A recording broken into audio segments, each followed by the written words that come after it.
Salut, c'est Doc, j'espère que vous allez bien.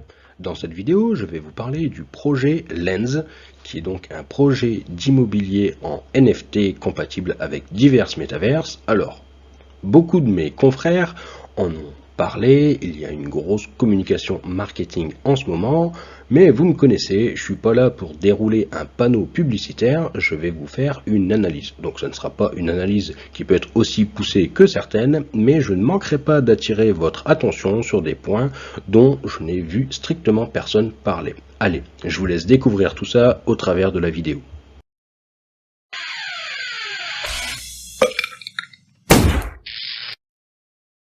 L'objectif du projet Lens est de proposer des propriétés numériques dans de multiples métaverses et bien entendu, ces propriétés seront uniques et personnalisables. Pour arriver à un tel objectif, ils sont partis tout simplement du constat que le métaverse attirait énormément de monde, mais que celui-ci n'était pas spécialement facile d'accès. C'est-à-dire que les personnes qui designent les architectures de maisons en 3D dans le métaverse, etc. ne sont pas spécialement très répandues et ce n'est pas très simple pour monsieur et madame tout le monde de trouver le bon emplacement, etc. etc. Bref, c'est comme ça que le projet Lens est né et maintenant je vais vous expliquer un peu plus en détail comment tout cela fonctionne. Commençons déjà par une rapide définition de ce qu'est un métaverse, car je ne suis pas sûr que ce soit bien clair pour tout le monde. Alors, un métaverse, c'est tout simplement un univers numérique en 3 dimensions dans lequel il est possible d'interagir avec des objets d'autres personnes et tout cela sous forme d'avatar. Vous allez me dire, grosso modo, c'est un jeu vidéo. Oui, tout à fait. En fait, c'est comme un jeu vidéo, sauf que là, on vient y rajouter une couche de blockchain, ce qui permet donc de mettre des titres de propriété sur des objets numériques. Dans le cas de Lens, ce seront donc des propriétés complètes qui seront matérialisées, si je puis dire, sous forme de NFT. Ces NFT évolueront sur la blockchain Ethereum.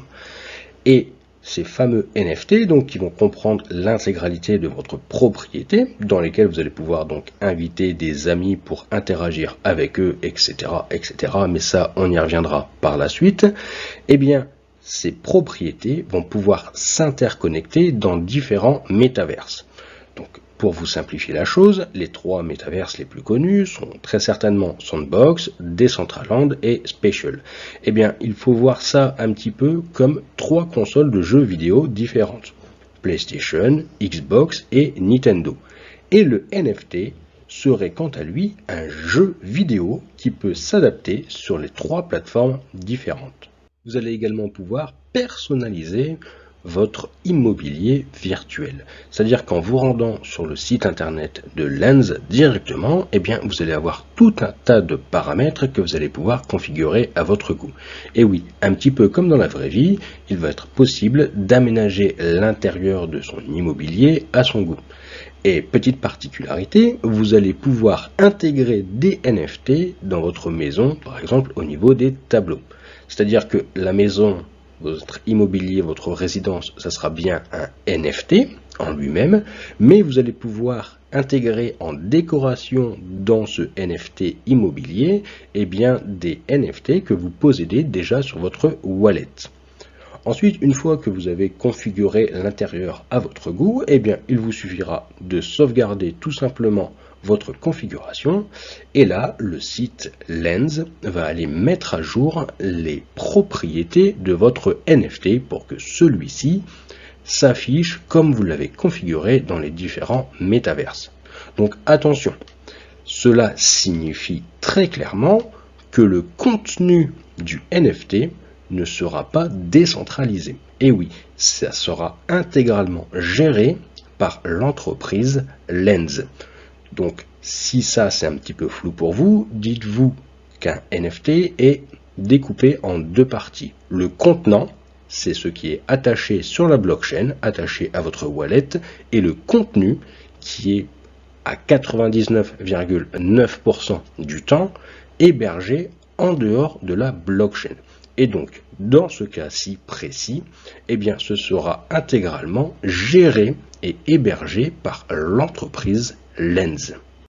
C'est d'ailleurs marqué noir sur blanc dans les conditions d'utilisation que l'entreprise se réserve le droit d'annuler, modifier des fonctionnalités ou même complètement d'interrompre le contenu du NFT. Bien entendu, je vous mets le petit lien en description pour que vous puissiez consulter toutes ces conditions d'utilisation. Autre petite précision, lorsque je vous ai parlé tout à l'heure d'ajouter des NFT que vous possédez déjà sur votre wallet en mode décoration comme des tableaux par exemple, etc. Eh bien, il faut savoir que seulement les NFT sur ETH seront compatibles avec la partie décoration de l'intérieur. Alors, j'ai eu deux sons de cloche différents. Quelqu'un sur le Discord qui fait partie donc de la team des modérateurs m'a affirmé que visiblement les NFT sur Polygon seraient également pris en charge et il m'a dit que dans un futur proche, ceux de Solana seraient également pris en charge. Mais d'autres modérateurs m'ont répondu que non, il n'y aurait que ETH. Bref, donc partez du principe que seuls les NFT sur ETH seront pris en compte dans un premier temps. Des fonctionnalités de gamification sont également prévues à la roadmap. Bien entendu, vous pouvez retrouver tous les détails de la roadmap sur leur site internet ainsi que sur leur white paper et comme d'habitude, je vous mets les liens en description. Donc qu'est-ce que ça va être que ces fonctions de gamification? Eh bien, comme vous avez peut-être pu le constater, il y a des espèces de terrains de jeu, donc ça peut être du basket, du tennis, du bowling, du golf, bref, il y a différents terrains dans les propriétés. Eh bien, ces terrains au début seront tout simplement factices, si je puis dire, c'est-à-dire qu'ils seront fixes, on pourra se balader dessus, etc., mais rien de vraiment interactif. Eh bien, dans le futur, ces terrains de jeu vont devenir de mini-jeux, en fait, à l'intérieur de votre résidence. C'est-à-dire que vous allez pouvoir organiser des parties de basket comme si vous faisiez une partie de basket dans un jeu vidéo traditionnel, mais tout ça au travers du Metaverse. L'une des caractéristiques des NFT Lens, c'est d'être compatible multi-métaverse, comme je vous l'ai dit tout à l'heure, mais de manière simultanée. C'est-à-dire que vous allez pouvoir organiser des événements le même jour, à la même heure, dans plusieurs métaverses différents. Alors attention, il faut bien comprendre quelque chose. Si on reprend l'exemple des jeux vidéo que je vous ai donné tout à l'heure, eh bien, c'est comme si vous lanciez une partie en ligne sur 3 consoles de jeux différentes, et cela signifie que ça va être un petit peu des dimensions parallèles. C'est-à-dire que chaque personne connectée au travers d'une console aura accès aux mêmes fonctionnalités que les autres, étant donné que c'est le même jeu, le même NFT qui sera à disposition. Par contre, les utilisateurs d'un métaverse ne pourront pas interagir avec les utilisateurs d'un autre métaverse. Chacun évoluera dans son propre monde, si je puis dire. Comme vous le savez peut-être, dans Decentraland et Sandbox, il faut déjà posséder un terrain dans leur métaverse pour pouvoir déployer ces NFT, que ce soit immobilier ou autre, il faut déjà posséder un terrain. Donc, pas de panique, si vous ne possédez pas de terrain dans l'un de ces deux métaverses, eh bien la société Lens a tout simplement fait l'acquisition de plusieurs terrains dans les deux métaverses et les met à disposition de manière gratuite ou de manière locative à ses propriétaires de NFT. Donc, le paramètre qui va différencier gratuité de location va tout simplement être les moments où vous souhaitez déployer votre NFT pour organiser des événements et les divers emplacements. Étant donné que l'avenir des NFT Lens est lié tout simplement à la survie de la société, je me suis demandé comment ils allaient tout simplement générer de l'argent pour faire vivre la société, payer leurs employés, etc. Et là, personne n'a su clairement me répondre. Alors, j'ai déjà vu des projets qui essayent de camoufler un petit peu cette partie, mais là j'ai très bien vu qu'ils n'étaient tout simplement pas habitués au genre de questions que Marmotte peut poser, les questions un peu dérangeantes. Mais lorsque l'on écoute leur interview au travers de NFT Morning, on peut, à mon sens, donc ça c'est vraiment à mon sens, percevoir qu'ils ont pas mal d'idées en cours de réflexion et qu'avant de les annoncer, ils continuent de les peaufiner. Bien entendu, je vous mets le lien du podcast de NFT Morning en description pour que vous puissiez vous faire votre propre avis. Alors, pour parler plus concrètement de cette collection de NFT, ce sera une collection de 7000 NFT Ils seront donc tous uniques et personnalisables. Par contre, il y aura 3 styles de propriétés différentes. Il y aura des villas, donc il y aura 5000 villas décomposées en 6 styles différents. Il y aura 1500 musées décomposés en 4 styles différents. Et enfin, il y aura 500 quartiers généraux découpés en 3 styles différents. Alors, vous allez me demander quelle est la différence entre ces différents types de propriétés. Eh bien, on va dire que les villas sont plus à destination de monsieur et madame tout le monde, pour des personnes qui veulent organiser des rencontres entre amis dans le métaverse, etc.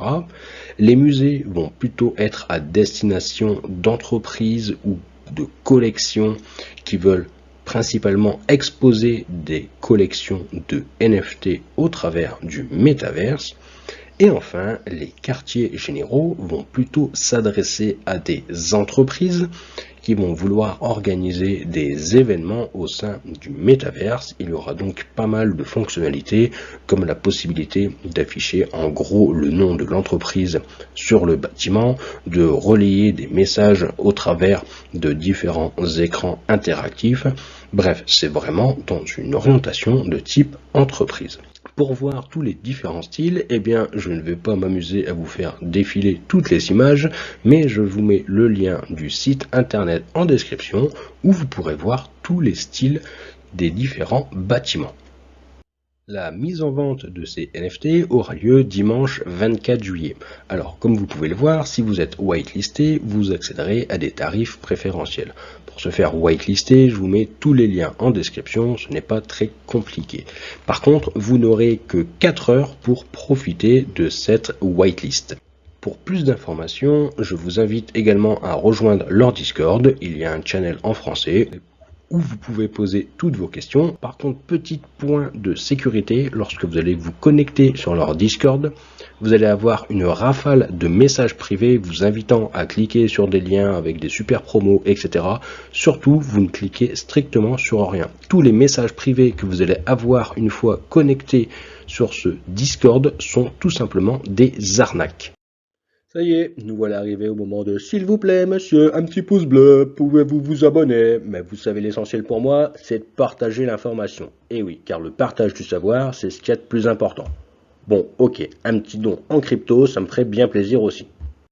J'espère que cette vidéo vous aura plu. Si c'est le cas, n'hésitez pas à la partager et à lâcher un petit like ainsi qu'un commentaire. Ça fait toujours très plaisir de les recevoir.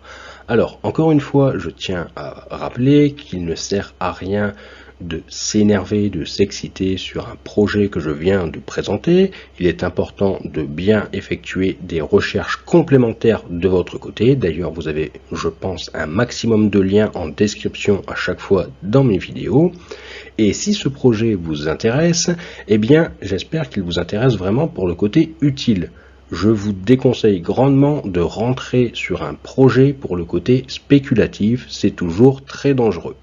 Sur ce, je remercie encore 1000 fois toutes les personnes qui m'envoient des petits mots d'amour au quotidien, ça me fait toujours extrêmement plaisir, et je vous dis à bientôt, ciao ciao!